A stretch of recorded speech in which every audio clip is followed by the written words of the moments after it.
طٰہٰ، اے محمد صلی اللہ علیہ وآلہ وسلم، ہم نے تم پر قرآن اس لیے نازل نہیں کیا کہ تم مشقت میں پڑ جاؤ، بلکہ اس شخص کو نصیحت دینے کے لیے نازل کیا ہے جو خوف رکھتا ہے۔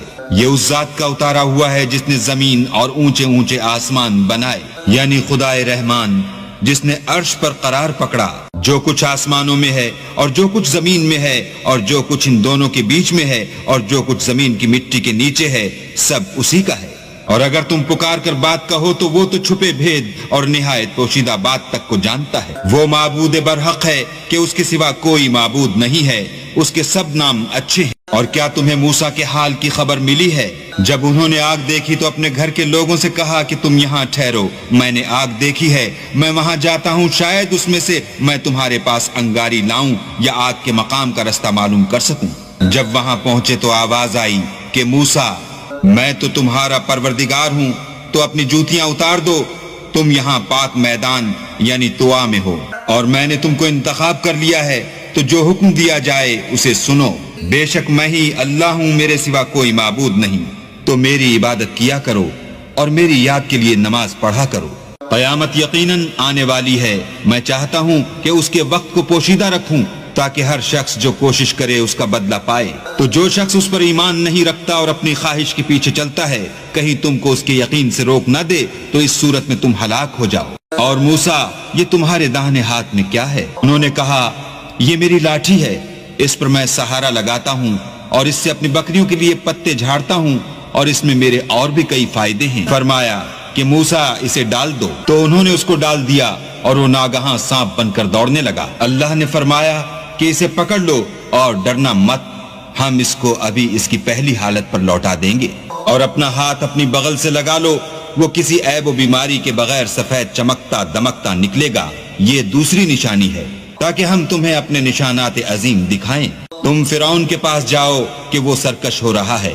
کہا، میرے پروردگار، اس کام کے لیے میرا سینہ کھول دے اور میرا کام آسان کر دے، اور میری زبان کی گرہ کھول دے تاکہ وہ میری بات سمجھ لیں، اور میرے گھر والوں میں سے ایک کو میرا وزیر یعنی مددگار مقرر فرما، یعنی میرے بھائی ہارون کو، اس سے میری قوت کو مضبوط کر اور اسے میرے کام میں شریک کر تاکہ ہم تیری بہت سی تسبیح کریں اور تجھے کثرت سے یاد کریں، تو ہم کو ہر حال میں دیکھ رہا ہے۔ فرمایا، موسیٰ، تمہاری دعا قبول کی گئی، اور ہم نے تم پر ایک بار اور بھی احسان کیا تھا جب ہم نے تمہاری والدہ کو الہام کیا تھا جو تمہیں بتایا جاتا ہے، وہ یہ تھا کہ اسے یعنی موسیٰ کو صندوق میں رکھو، پھر اس صندوق کو دریا میں ڈال دو تو دریا اس کو کنارے پر ڈال دے گا، اور میرا اور اس کا دشمن اسے اٹھا لے گا۔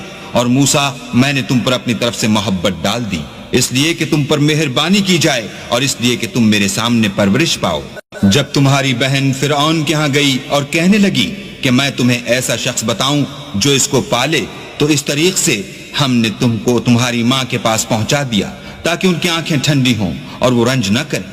اور تم نے ایک شخص کو مار ڈالا تو ہم نے تم کو غم سے مخلصی دی، اور ہم نے تمہاری کئی بار آزمائش کی، پھر تم کئی سال اہل مدین میں ٹھہرے رہے، پھر اے موسیٰ تم قابلیت رسالت کے اندازے پر آ پہنچے، اور میں نے تم کو اپنے کام کے لیے بنایا ہے، تو تم اور تمہارا بھائی دونوں ہماری نشانیاں لے کر جاؤ اور میری یاد میں سستی نہ کرنا۔ دونوں فرعون کے پاس جاؤ، وہ سرکش ہو رہا ہے، اور اس سے نرمی سے بات کرنا، شاید وہ غور کرے یا ڈر جائے۔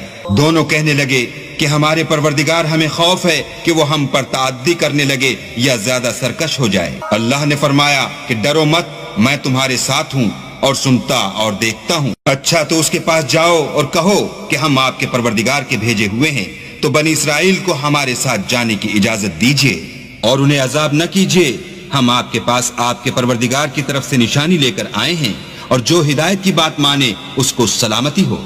ہماری طرف یہ وحی آئی ہے کہ جو جھٹلائے اور منہ پھیرے اس کے لیے عذاب تیار ہے۔ غرض موسیٰ اور ہارون فرعون کے پاس گئے، اس نے کہا کہ موسیٰ، تمہارا پروردگار کون ہے؟ کہا کہ ہمارا پروردگار وہ ہے جس نے ہر چیز کو اس کی شکل و صورت بخشی، پھر راہ دکھائی۔ کہا تو پہلی جماعتوں کا کیا حال؟ کہا کہ ان کا علم میرے پروردگار کو ہے جو کتاب میں لکھا ہوا ہے، میرا پروردگار نہ چوکتا ہے نہ بھولتا ہے، وہ وہی تو ہے جس نے تم لوگوں کے لیے زمین کو فرش بنایا اور اس میں تمہارے لیے رستے جاری کیے، اور آسمان سے پانی برسایا پھر اس سے انواع اقسام کی مختلف رویدگیاں پیدا کی کہ خود بھی کھاؤ اور اپنے چارپایوں کو بھی چراؤ. بے شک ان باتوں میں عقل والوں کے لیے بہت سی نشانیاں ہیں. اسی زمین سے ہم نے تم کو پیدا کیا اور اسی میں تمہیں لوٹائیں گے اور اسی سے دوسری دفعہ نکالیں گے. اور ہم نے فرعون کو اپنی سب نشانیاں دکھائیں مگر وہ تکذیب اور انکار ہی کرتا رہا. کہنے لگا کہ موسیٰ کیا تم ہمارے پاس اس لیے آئے ہو کہ اپنے جادو کے زور سے ہمیں ہمارے ملک سے نکال دو؟ تو ہم بھی تمہارے مقابل ایسا ہی جادو لائیں گے. تو ہمارے اور اپنے درمیان ایک وقت مقرر کر لو کہ نہ تو ہم اس کے خلاف کریں اور نہ تم, اور یہ مقابلہ ایک ہموار میدان میں ہوگا. موسیٰ نے کہا کہ آپ کے لیے یوم زینت کا وعدہ ہے اور یہ کہ لوگ اس دن چاشت کے وقت اکٹھے ہو جائیں. تو فرعون لوٹ گیا اور اپنے سامان جمع کر کے پھر آیا. موسیٰ نے ان جادوگروں سے کہا کہ ہائے تمہاری کم بختی, اللہ پر جھوٹ افطرا نہ کرو کہ وہ تمہیں عذاب سے فنا کر دے, اور جس نے افطرا کیا وہ نامراد رہا. تو وہ باہم اپنے معاملے میں جھگڑنے اور چپکے چپکے سرگوشی کرنے لگے. کہنے لگے یہ دونوں جادوگر ہیں, چاہتے ہیں کہ اپنے جادو کے زور سے تم کو تمہارے ملک سے نکال دیں اور تمہارے شائستہ مذہب کو نابود کر دیں. تو تم جادو کا سامان اکٹھا کر لو اور پھر قطار باندھ کر آؤ, آج جو غالب رہا وہی کامیاب ہوا. بولے کہ موسیٰ یا تو تم اپنی چیز ڈالو یا ہم اپنی چیزیں پہلے ڈالتے ہیں. موسیٰ نے کہا نہیں تم ہی ڈالو. جب انہوں نے چیزیں ڈالی تو ناگہاں ان کی رسیاں اور لاٹھیاں موسیٰ کے خیال میں ایسے آنے لگیں کہ وہ میدان میں ادھر ادھر دوڑ رہی ہیں. اس وقت موسیٰ نے اپنے دل میں خوف معلوم کیا. ہم نے کہا خوف نہ کرو, بلا شبہ تم ہی غالب ہو, اور جو چیز لاٹھی یعنی تمہارے داہنے ہاتھ میں ہے اسے ڈال دو کہ جو کچھ انہوں نے بنایا ہے اس کو نگل جائے گی. جو کچھ انہوں نے بنایا ہے یہ تو جادوگروں کے ہتھ کنڈے ہیں, اور جادوگر جہاں جائے فلاح نہیں پائے گا. القصہ یوں ہی ہوا تو جادوگر سجدے میں گر پڑے اور کہنے لگے کہ ہم موسیٰ اور ہارون کے پروردگار پر ایمان لائے. فرعون بولا کہ پیشتر اس کے کہ میں تمہیں اجازت دوں تم اس پر ایمان لے آئے. بے شک وہ تمہارا بڑا یعنی استاد ہے جس نے تم کو جادو سکھایا ہے. سو میں تمہارے ہاتھ اور پاؤں جانب خلاف سے کٹوا دوں گا اور کھجور کے تنوں پر سولی چڑھوا دوں گا. اس وقت تم کو معلوم ہوگا کہ ہم میں سے کس کا عذاب زیادہ سخت اور دیر تک رہنے والا ہے.